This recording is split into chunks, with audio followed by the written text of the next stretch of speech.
This is my great uncle. He was a priest named Jerome, but he was also an avid photographer. He died in 2010 at the age of 91.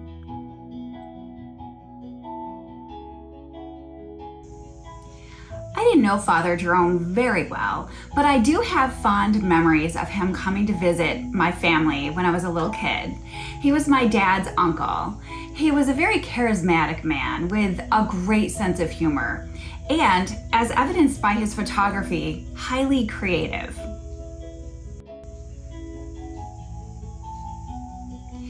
Much like most artists, I can tell what Jerome valued by the subjects in his photos. They are his legacy. And, no surprise, I can see when looking through his photos that he and I have similar values. I'm Amy Wheeler, and I've been an artist, an illustrator, and a muralist for over 35 years. I have a Bachelor of Fine Arts degree in Visual Communication Design with a concentration in illustration. I'm here in my studio overlooking Canandaigua Lake in upstate New York. When Father Jerome passed, his caregiver, Christine, who was also his goddaughter, gifted me with this notebook filled with contact sheets of photos that he had taken with his 35mm camera. These photos were taken from about 1950 to 1960. I am so honored to have been given this book. For many years, I have dreamed about taking a selection of Father Jerome's photos and turning them into full-color oil paintings. My goal with this project is to bring these memories to life. I want to bring my illustrative style to Jerome's images. I want to honor my great uncle's craft while also challenging myself creatively and artistically. It's going to take some imagination on my part. For one thing, I'm starting with a black and white reference and turning it into color. It's going to be really a challenge for me.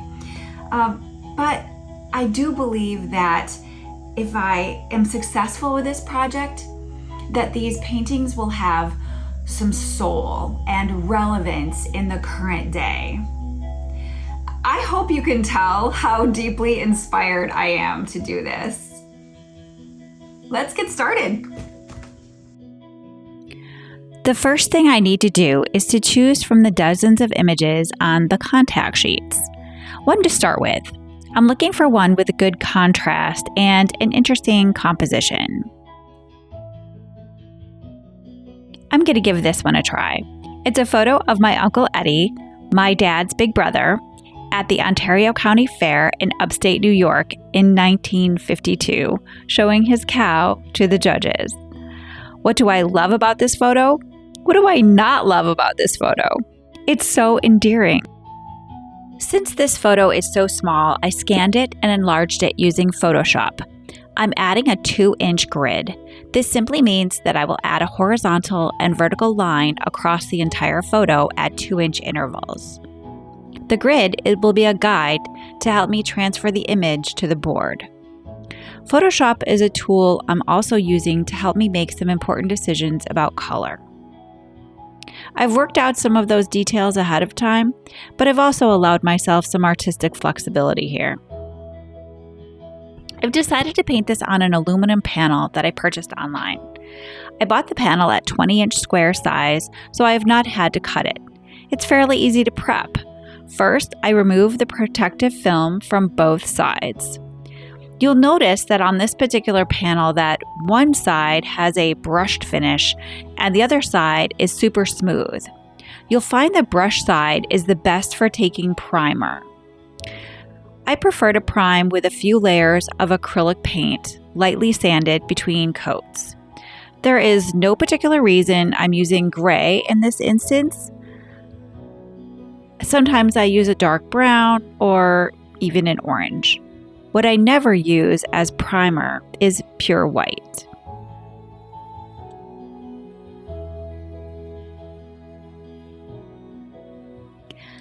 I then drew a 2-inch grid on the primed surface with a white chalk pencil. I'll be using oil paints for this piece. The chalk gets completely absorbed by the oil paint. And now you know why I don't prime with white paint. I transfer the image using the grid method, drawing the lines on the board as they appear in my reference photo. At the essence of it, I'm drawing freehand. The grid just guides me, makes sure my proportions are spot on. Because we're going from my 2-inch reference photo to my 20-inch painting, I'll have to fill in some detail that is somewhat undetectable in the original image.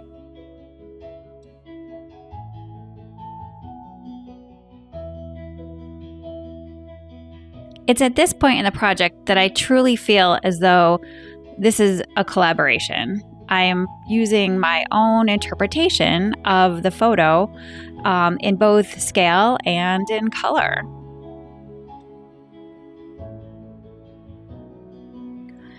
I begin painting by laying down large swaths of color and letting that layer dry fully before going over each area in much greater detail.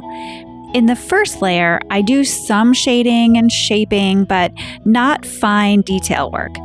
I find working in layers works best for my style. My oil paintings are done in a realistic style and evoke a feeling of nostalgia.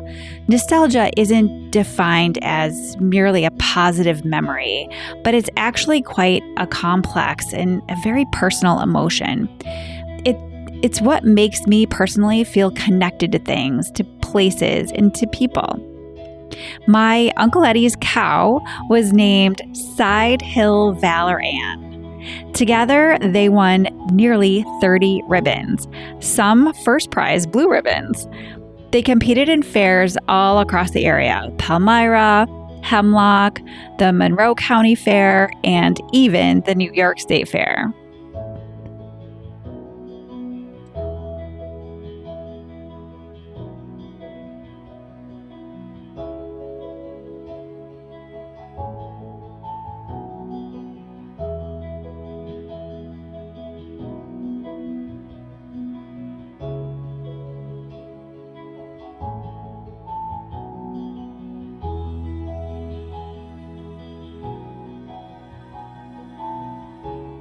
So we've come to the completion of the project, and I'm really happy with how this turned out. And I'm going to tell you a little bit about what I love about this painting.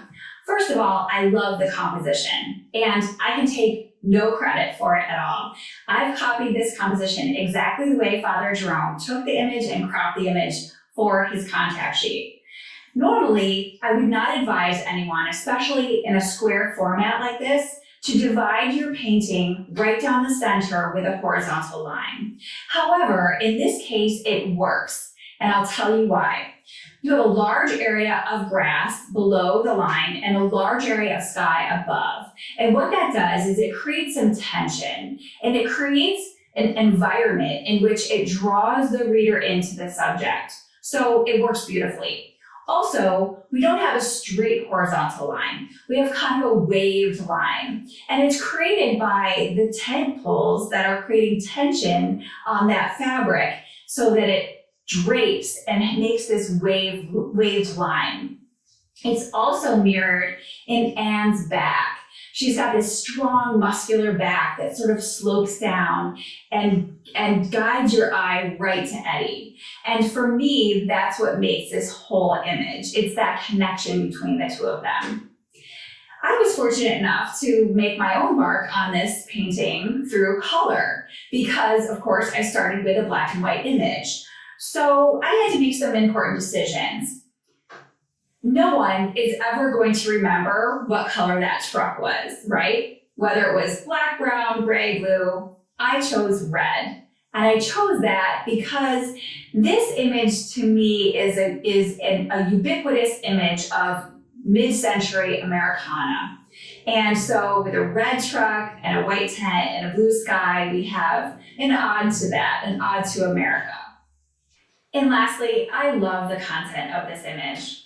I love my Uncle Eddie. He's a great guy. And obviously this is just a great image of him and of Anne.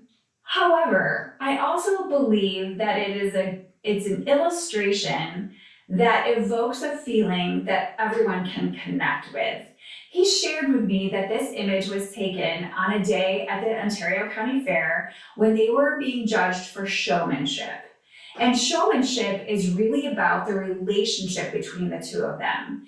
It's obviously only accomplished through hard work and determination, which you can see on Eddie's face. He is laser focused and he's really proud, but he also has a humility about him as well. And I believe that there is a connection between the two of them that they have worked really hard at. And I think we can all relate to the feeling of being really proud of our hard work and also humbled by all the hours that we've spent on something. If you love old photos, vintage items, and realistic paintings, please subscribe. I have already chosen my next painting from Father Jerome's collection of photos. Originals and prints of all my art can be found at amywheelerartist.com.